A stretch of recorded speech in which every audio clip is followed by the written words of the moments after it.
Hi, good novelists. Welcome back to this episode of GoodNovel Academy. Today, we carry on our discussion on character design. First, let me proudly introduce you our new host, Crystal. Hooray! Hi there, Crystal reporting.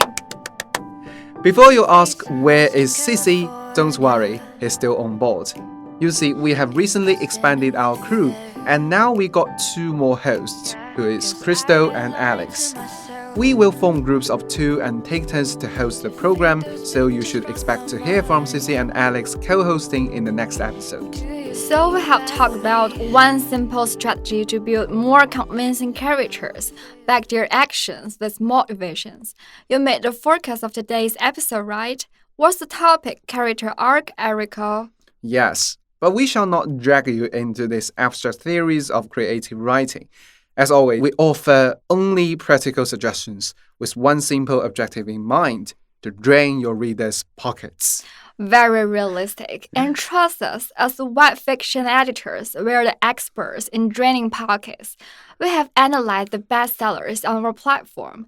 And yes, after so many restless nights and painful struggles, we have found it, the ultimate formula of a bestseller. Wow, that's a bit dramatic, but I like how you put it. We do got a few tips at hand, not precisely the ultimate formula, but indeed some very practical suggestions to make your story more appealing. Mind to read the first tip out, Crystal? My pleasure. The first tip, bang bang bang, is want to write an attractive female lead? Focus on the female growth. Okay, female growth.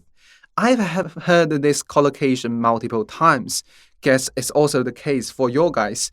But still, I guess we need a little clarification. What is growth, first of all? Well, growth is the upward force, the positive transition. Just like a plant trying to get out of gravity in its life journey, trying to get close to the sun and the sky. Crystal, I think we are talking about characters rather than plants. I know, I'm getting to it.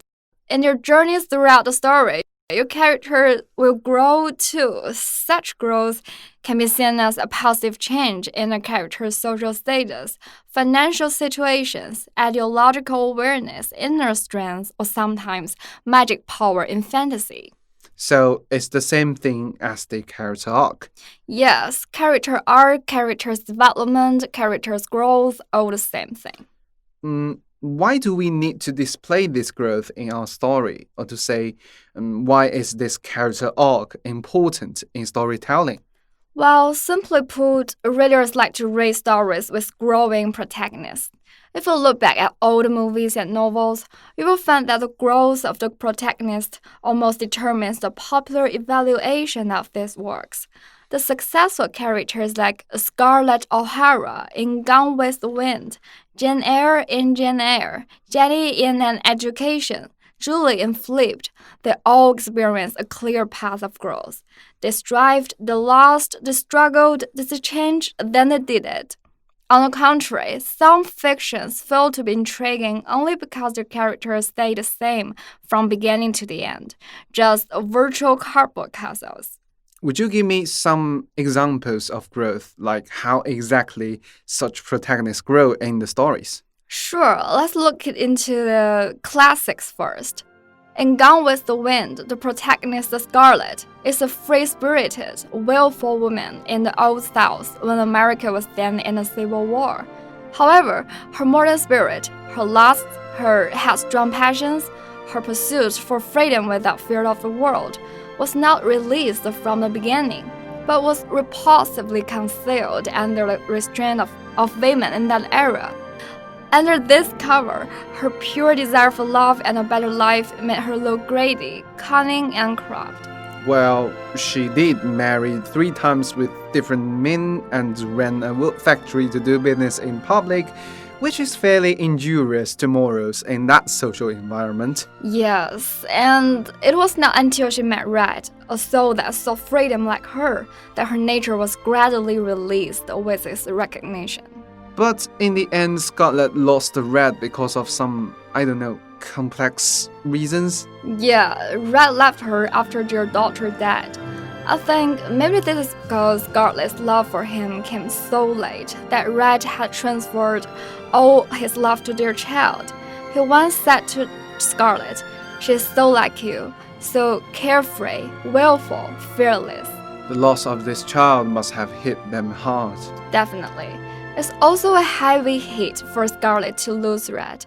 But after all this, she did not swat it down, but said a famous line, "Tomorrow is another day."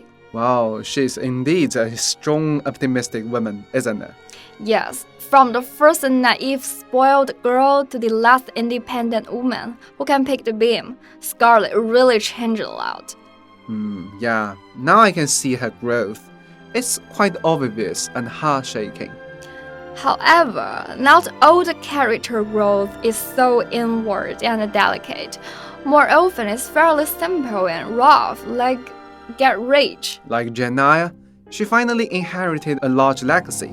Yes, being rich is a very important reason for her to finally get married to Mr. Rochester, for class equality was highly valued at that time. But the growth of Jane Eyre is far more complicated.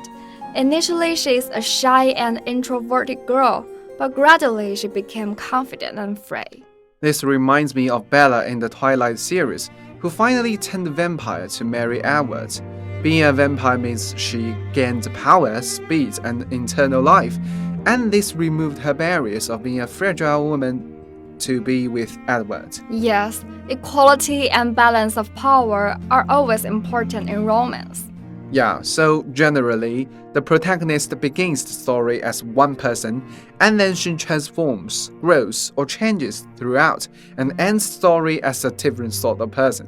Yeah, readers like to see this transformation happen. Yeah, transformation.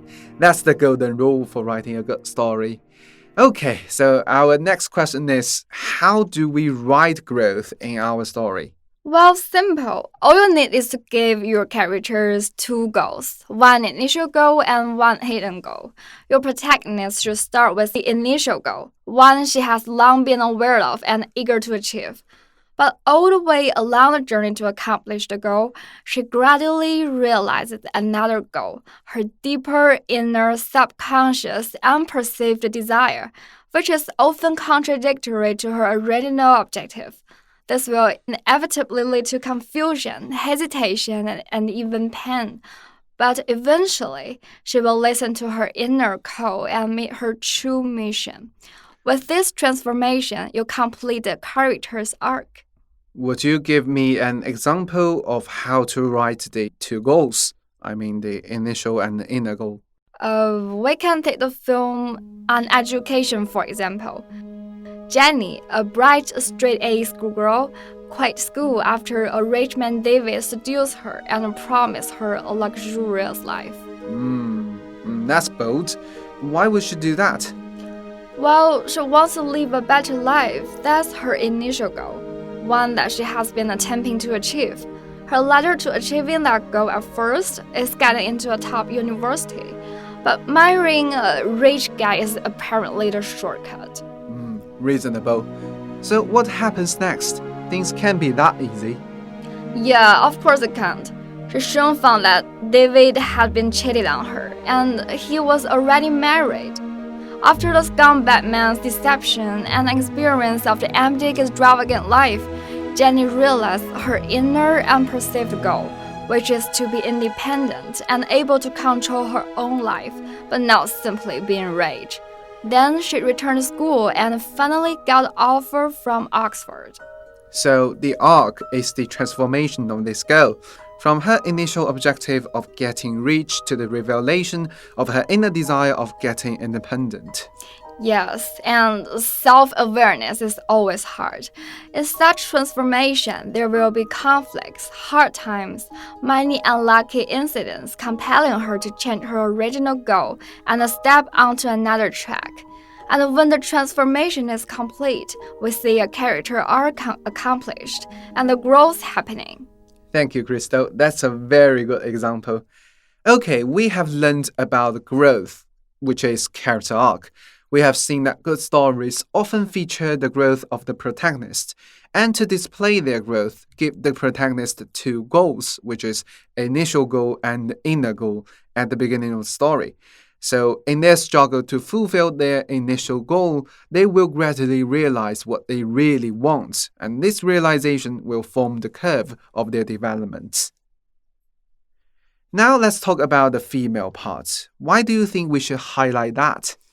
Well, a simple answer to this is that GoodNovel is mainly a female-oriented platform. As you can see, our bestsellers are all romance stories. CEO, mafia, shapeshifters. Love them or not, these genres are the market's pick. Moreover, more than 70% of our readers are girls, and more than 90% of the stories on our platform feature a female lead. So when we talk about character growth, we are actually talking about female growth for most cases. That's one thing. Another reason we highlight the female part is that the way of depicting a female protagonist growth is kinda different from the males. Well, that is your expertise, Harry. Can you elaborate a bit on how the system works in the boys' world? All right. So, when we talk about male-oriented stories, we are referring to stories that feature a male protagonist. Genres like high fantasies, mysterious, horrors, adventures, games, these genres are mostly loved by males. I got no offense to the female fantasy and adventure lovers, just stating the fact statistically. Such stories usually feature the growth of the male protagonist who follows the tradition of historical and mythical heroes.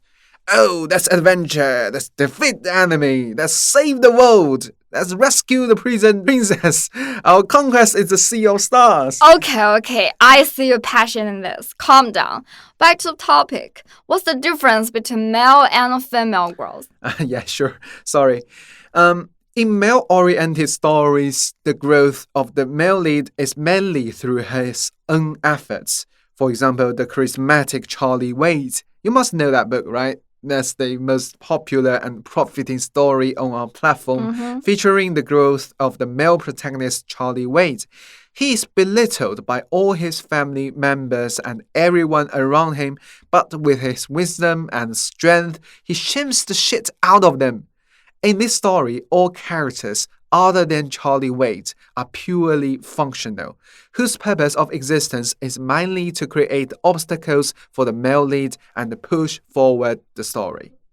This is quite different from female growth. From my experience of reading and from the examples you have raised, male leads often play a very important role in the female's growth.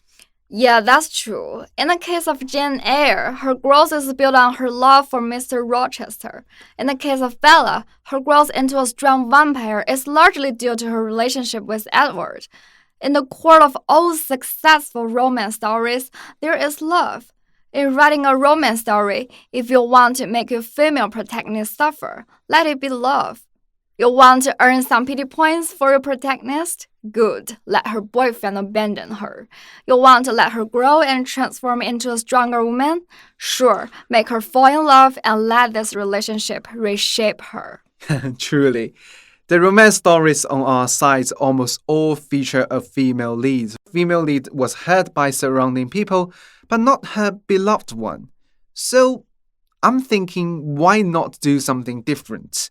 Why not just let the girl be hurt by her lover and then change spiritually to something stronger, to a stronger woman? And her old lover maybe go back to her, but only find that everything is different. That's a good way to improve things. So, you know how to improve your romance story now. Focus on female growth.